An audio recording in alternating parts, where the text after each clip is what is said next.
Hello friends, I feel strongly to share something with you all, and I know that you have been aware of what is happening in Kabul in Afghanistan right now, and I pray that you take this matter so seriously that we just link hands and bow down our heads, our hearts, our bodies before God, and we plead and we stand in prayer for our brothers and sisters, for the underground church, for the women, for the children in Afghanistan.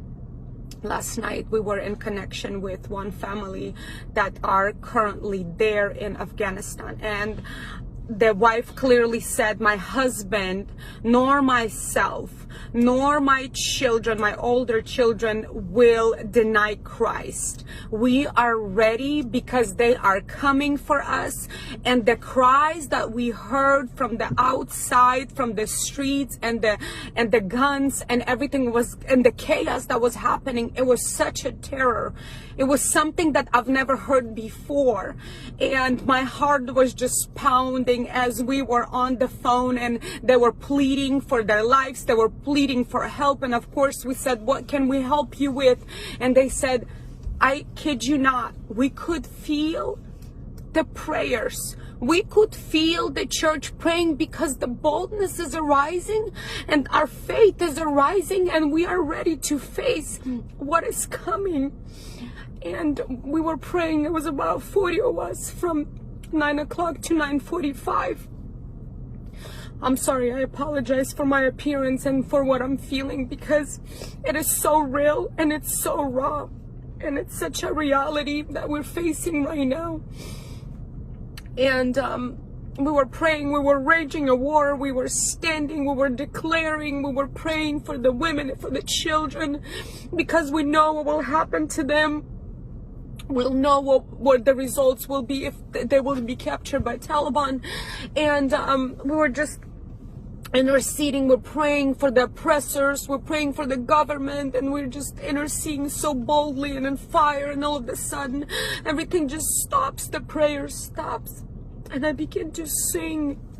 I know that this is a song because the melody began to change, and it's nothing that I've ever experienced before, and I just begin to sing out words that I have no clue what they are, but my physical body in such pain, and it's such a despair, and I began to weep before the Lord, because I know that it was somebody else's last words, it was somebody else's last breath, it was the time when they get to meet their Maker. And I wept there for another hour. I couldn't sleep until like 2 o'clock in the morning, and I was just in such pain. And today I've heard from Michelle that we no longer could get in contact with that Christian family that belonged to the underground church. We no longer hear from them.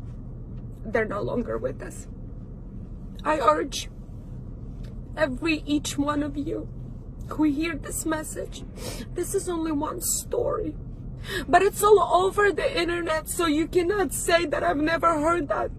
There's one duty that we could do as believers, is stand with them and pray with them and intercede with them. Just link our hands.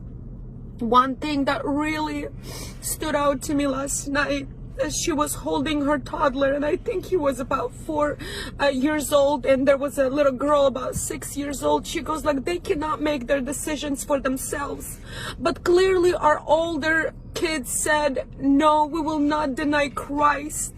But she goes like, I cannot leave my children to the Taliban. I know what will happen to them. I know what will happen to them, and the fear and the pain in the mother's eyes. I'm calling on all the mothers. Raise up your voices. Raise up your voices right now and plead with us and pray with us and intercede with us, because we know that our brothers and sisters in Afghanistan, they need us. They need us. They need our prayers. May God bless you, and may Holy Spirit speak to you. Do not be silent. Do not be silent, and go on with your business. Go on with your life, with your pretty life. When you have roof over your head, when you have food on the table, when there's no war and no bullets flying. Do not be silent. God bless you.